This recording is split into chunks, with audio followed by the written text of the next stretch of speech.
নমস্কাৰ মই আৰামনি আখলৰ যোগেদি আজি মই কাসকলৰ চপ কাটলেট বনাবলৈ ওলাইছো মই কাসকলৰ চপৰ কাৰণে এটো কাসকল বইল কৰি লৈছো তাৰ কাৰণে আলু বইল কৰি লৈছো আৰু এইখিনি মই প্ৰথমতে মেশ কৰি থৈ দিছো কাসকল আৰু আলু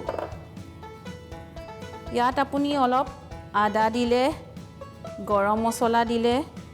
তাৰ পিছত জিৰা গুৰি অলপ সোৱাদ অনুসৰি নিমখ অলপ চাট মছলা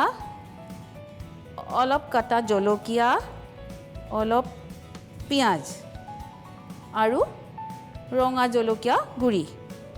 আৰু ব্ৰেড ক্ৰাম্ব এইখিনি মই খানি আৰু ইমান সৰু সৰু কৰি আপুনি এনেকুৱা গোল কৰি ল'ব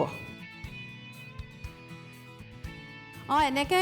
মই মানে কি আৰু প্ৰায়ে এটো বস্তু কাসকলৰ চপটো বনাও মোৰ লৰায়ো বহুত ভাল পায় মোৰ হাজবেণ্ডেও বহুত ভাল পায় আৰু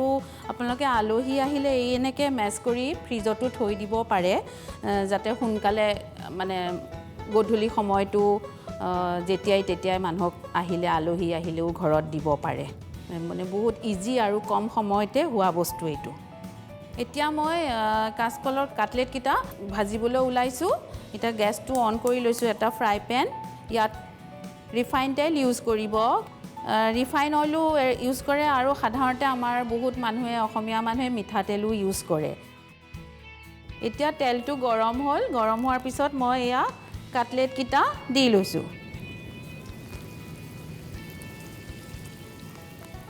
আৰু ৰঙচুৱা হলেহে ভাল হ'ব এয়া কেতিয়াবা কিছুমানৰ কাসকলটো নিখিজিলেও ভাঙি যায় বেছি সিজাবলৈ দৰকাৰ নাই কাসকল নহলে বহুত মানে ঢিলা হৈ পলে হেৰি হৈ যায় এইটো মানে এনেকুৱা ৰঙা হোৱাৰ নিচিনা হলেই অলপানটো সিজোৱা আছে এতিয়া ৰঙচুৱা নিচিনা হোৱা নিচিনা হলেই এটো উঠাই থব আপুনি এনেকুৱা ৰঙচুৱা হ'ব লাগিব এতিয়া এটো এৰি কৰিবলৈ ওলাইছো মানে সাৰ্ভ কৰিবলৈ ওলাইছো এনেকে সক লাইন কৰি কৰি এয়া আৰু তাৰ ওপৰত মই এয়া পিয়াজ গুল গুলকে কাটি দিছো আৰু এতিয়া সজোৱা হৈ গল এইটো পেজত লাইক সাবস্ক্ৰাইব আৰু শেয়াৰ কৰিব